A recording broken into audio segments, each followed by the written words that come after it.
The sign up for Obamacare begins this week. I'm Charlie Sykes. Sunday Insight starts right now.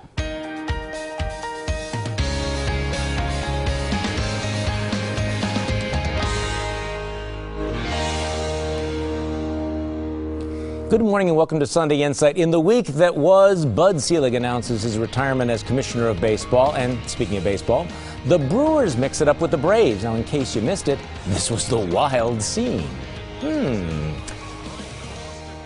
A deadly terrorist attack in an upscale mall in Nairobi. A Texas senator stages a 21-hour talkathon against Obamacare. The mayor and the county executive both unveiled their budgets. A new bill would make it tougher to eliminate Indian nicknames and mascots from local schools.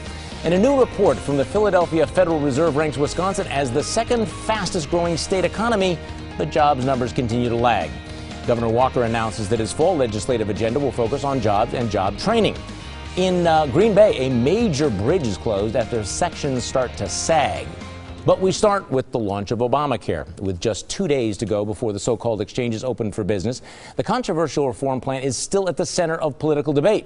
Conservatives continue to push for defunding or delaying the program, while consumers seem unsure of what to expect. Figures released last week suggest that premiums for plans here in Wisconsin will be higher than the national average, and there have been a series of glitches and hiccups leading to the delay in the mandate that businesses provide insurance and the delay in the opening of some exchanges for small businesses. Meanwhile, the government plans to spend hundreds of millions of dollars selling the program and urging consumers, especially young ones, to sign up.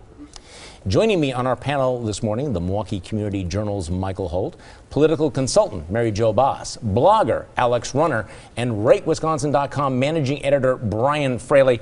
Okay, Brian, let's start with you. What should consumers expect will happen on Tuesday? Chaos. We already know that the small business website doesn't work. The Spanish language website doesn't work. The business mandate has been waived by the imperial president. And between now and Monday, who knows what else is going to happen. Okay, but we do know, though, that Obamacare is not going to be defunded and Correct. It's not going to be delayed, right? That's right. Is there any doubt about that with all of the with all the debate in Congress and the Senate? Well, there'll be more attempts, and there should be, and unless we get, change the mind of 5 Democratic senators and the President of the United States, this is going forward. Michael Holt, what's going to happen on Tuesday? Everybody's waiting. Just anticipation is really getting to people. The bottom line for me would be, how much will I have to pay? I've heard figures ranging from $300 to $3,000. You don't know. No, nobody knows really. Nobody knows. I think the only ones who really know is congressmen, and they opted out. And so a lot of people are afraid by the fact that they opted out. So why aren't they participating in this? Okay, Mary Jo Boss. Well, I think it depends on your perspective. For consumers, the danger is some huge increase that they can afford. The danger for business is one of the biggest drags on the economy is uncertainty. If they don't know if they can afford to hire a person, that's going to kill the economy. And the biggest danger for Republicans is if they continue to delay and try and stop it, there's the danger that they may be blamed for its eventual failure. It will fail. Let's leave it on Obama. Okay, Alex Runner. Well, way before the Affordable Care Act, I would say one of the biggest drags for business was healthcare costs skyrocketing. And I think Republicans had several opportunities to address this. They didn't want to take it head on. And I do think, there are some hiccups. I think nothing worth doing is easy. But I do think Affordable Care Act is necessary. Establishing that baseline, I think regulation was necessary. The one thing that is really striking to me with all that is at stake and all of the time and the run-up is the extent to which this is clearly not ready for prime time. The fact that people continue to be shocked and surprised by what's in that bill and what's not in the bill. All of the unintended consequences. We talked about the uncertainty for business, but even organized labor recognizing that, whoa, wait, we might lose some of our plans. I think a lot of people who thought this was going to be Christmas morning are going to be shocked to find out how high the premiums are and also how few choices there are. One of the extraordinary things that I thought came out over the last couple of weeks was how few insurance choices some small businesses would have, including in Milwaukee County, where apparently one of the 2 choices is an insurance company that is being started from scratch by a group of community organizers, Saul Alinsky trained community organizers who got a sweetheart $50 million loan from the federal government. So, one of the I think one of the interesting questions is, so when Republicans say it's not ready for prime time, it should be delayed, they're accused of being obstructionist, but the Obama administration itself has acknowledged that this is not ready for prime time. But the flip side of that is, there are millions and millions of people with no health insurance. There are millions of people who cannot gain access. This has been a problem since Clinton when Hillary proposed something. This is going to be good for most of America. But we were addressing those problems in Wisconsin. We had a high-risk insurance sharing pool. You know what? That doesn't exist anymore. We were expanded Badger Care to cover greater people. Now, this is all changing. Badger Care, is that the one where 90,000 people is now going to be taken care of by the federal government, because that plan, according to the congressmen and women from your party, is so wonderful. So let them have it. I mean, I guess part of the problem is there's no question that Alex is right that there was a problem, but then you get to the solution. And one of the reasons why Clinton Care failed was because I think people recognize that you can't take over 1/7 of the entire U.S. economy with a top-down government mandate like the one that we're having now. And quite frankly, I think you even raised it, Michael.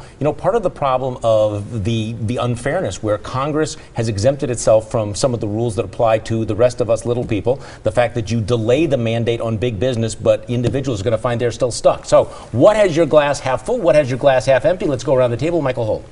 Half full, since we're talking about Obamacare, according to Senator Baldwin, I would end up paying 1/10 of what I was told I would have to pay. $300 versus $3,000 a month. But my glass is half full because that includes his tax credit.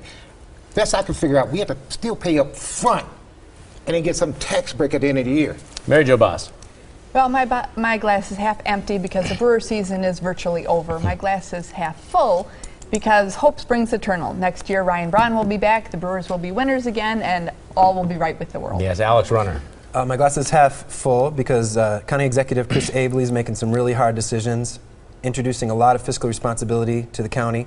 It's half empty because fiscal responsibility is painful. It's been very painful for Sheriff Clark, and he's made everyone know that he feels a lot of pain, as with the bus union as well. And so that's why my glass is half empty. Brian Fraley. The glass is half full because the Packers are off today, so they have a chance to heal and regroup and finish the season strong. It's half empty because there's no Packer game today. Well, my glass is half full because we may be about to restore some common sense to this whole Indian nickname controversy. It's half empty because it's taken so long to get this done. Now, Milwaukee Skyline is getting a makeover. We'll talk about that in a few minutes. And as we go to break, check out Bono's imitation of Bill Clinton at this week's Clinton Global Initiative. When I first met Bono, he walked into the Oval Office, and I thought it was a member of his own road crew. He wasn't really dressed right. Actually, I felt like the rock star on that occasion. I must be really easy to make fun of.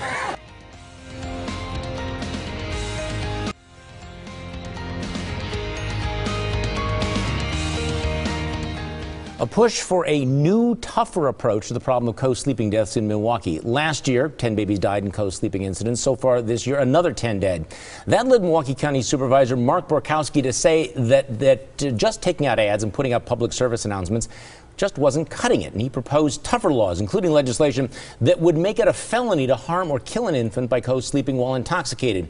Late last week, State Representative Samantha Kirkman said she would introduce such legislation, including mandates that the dangers of drunken co-sleeping be taught in schools. Good idea, Michael Holt? Hey, I hate to say it, but we have 10 deaths so far this year. I hate to say it, but I think it is actually a good law. Why do you hate to say it? Well, number one, we already have existing laws on the books. They're just not really being enforced. And I hate to really have to go to this extreme. I was reading this report on breastfeeding. It said that women who generally breastfeed actually sleep with their child, and there's generally no problem. But they're not drinking either. And it's not just the drinking. A lot of times it's drugs. And somehow you get to shock some of these folks out of the where their minds are. Brian Fraley, Michael points out that we do have laws on the books right now, and there's been a reluctance to enforce them. What explains that? Because if we could pass a law in Madison that would force DA John Chisholm to grow some stones and take these parents who get drunk or stoned and smother their baby to death and actually prosecute them, we wouldn't need new legislation. This legislation is fine. But as long as white liberals are afraid to address the cultural differences in the way people raise their family, I don't care if you sleep with your child, that's fine. But if you sleep with your child and you're drunk and you kill them, you should be charged with a crime. Alex Runner? Yeah, that all makes sense. I'm not sure about the Stones comment, but that all makes sense. I think it's tragic. I think the people should be held accountable. What is the current? We talk about these current laws that are on the books. It's not a felony right now if a child is killed. That would be my question. I'm not really. Well, I mean, it depends how you prosecute the case. I mean, you know, because if you get behind the wheel of a car and you're drunk or intoxicated and somebody dies, we're going to treat that as a crime, right? We're going to do something about it. If you neglect your child, and we just had the woman on Friday who was sentenced, who had in West Dallas, who had locked her children in a bedroom and then they died in a fire. She was charged with 18 years. Right. You didn't need to pass a law to say that. Wait, is this a good idea or not, Mary Jo? Oh, absolutely. Yeah. And I agree with both Brian and Michael. It shouldn't be necessary, but it is.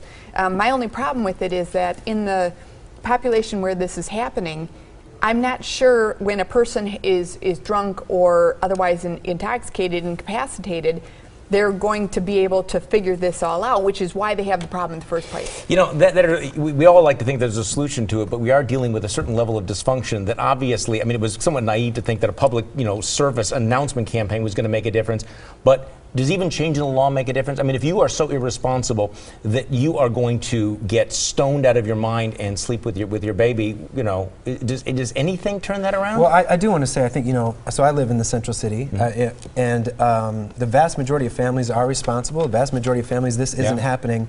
But see, right there is the white liberal. Now, I don't want to sound politically incorrect. You're right, and that's fine, Alex. You're right. You are absolutely right. And we're not indicting the entire community, but the people who have this happen, you can't argue that they should be charged, right? No, and I agreed with you. Right. I think they should be charged. I think most people who live in that area would say the same thing. Yeah. Okay, now you may not want to hear it, but we're going to tell you anyway. It's time to hand out some unsolicited advice. Michael Holt, you always have unsolicited advice. Oh, yeah.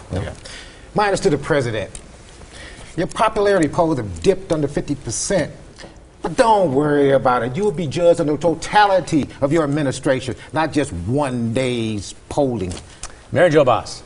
My unsolicited advice is for the Republicans in the U.S. Senate. Start focusing on the real problems and end the rhino hunt. Alex Runner.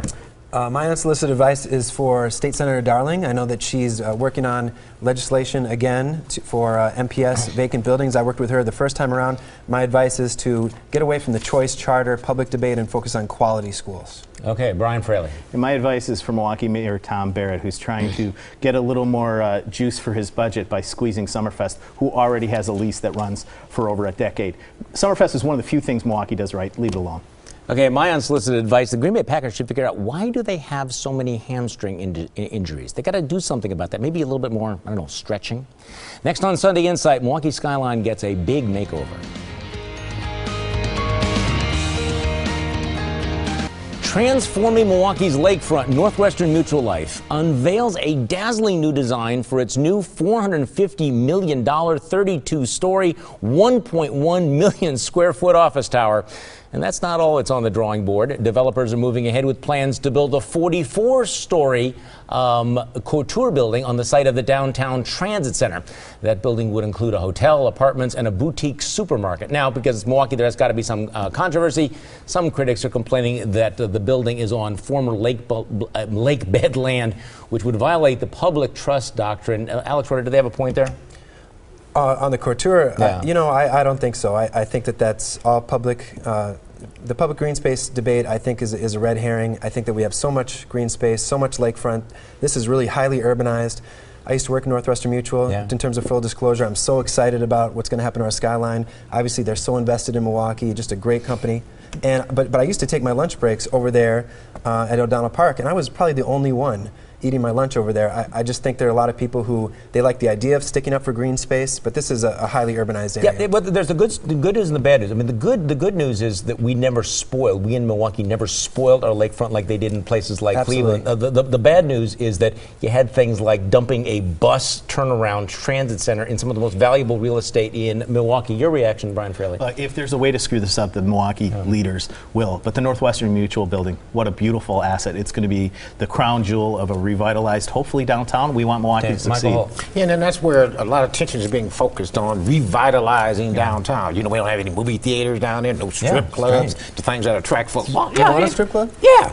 That's what the tourists said they want. They want a strip club downtown. So, and I think Silks will probably end up moving down there. But this will be further, you know, further to the east anyway. For a change, as we're flying into General Mitchell Field, it won't look like Detroit now. Now it actually look like a modern, you know, downtown area. Okay, Mary Jo Boss, leaving aside Michael Holt's interest in the strip club, you know, I think it's absolutely wonderful that instead of the situation being dealt with in Detroit, we're looking at new buildings, how many, where they're going to go. The controversy about the lake bed is absurd. If you go back far enough, you can find the entire state underwater. Yes, we had glaciers here at one time. Exactly. Yeah, apparently these old maps go back to 1904. In 1904, women weren't allowed to show their ankles, so I think that's ridiculous. I think what's extraordinary about this is the way it will transform the image of this community, the fact that it works together with the Calatrava, with some of the most beautiful lakefront frontage anywhere in the country, and the fact that it is generated by the private sector. Obviously, there's government involvement here. One of the interesting things is this is one of the very rare moments where you have state government and local government all working together to you know, reconfigure the freeways, make this thing work. But I do think that this is probably the biggest development in downtown Milwaukee since when? Since you have to go back into the 80s to get something like this? Yeah, it's a revolutionary. It's so great, and I agree with you. You know, I think it shows Milwaukee is a city worthy of investment. Yeah. Milwaukee is primed for prime time, and I think seeing the state, the city, private sector all partner together, it's great to see. It is good. The other thing, though, is that, you know, a reminder that it really is a good thing to have corporate citizens like Northwestern Mutual. This is not a PR thing here. It's just that we debate about, does it matter when the corporate headquarters move to another city? Does it matter when the company is bought out? The fact that this is a company that is based here and located here and has chosen to invest here, that's something we should not take for granted. So is what they said this week the same thing as what you heard? Let's go around the table. Michael Holt.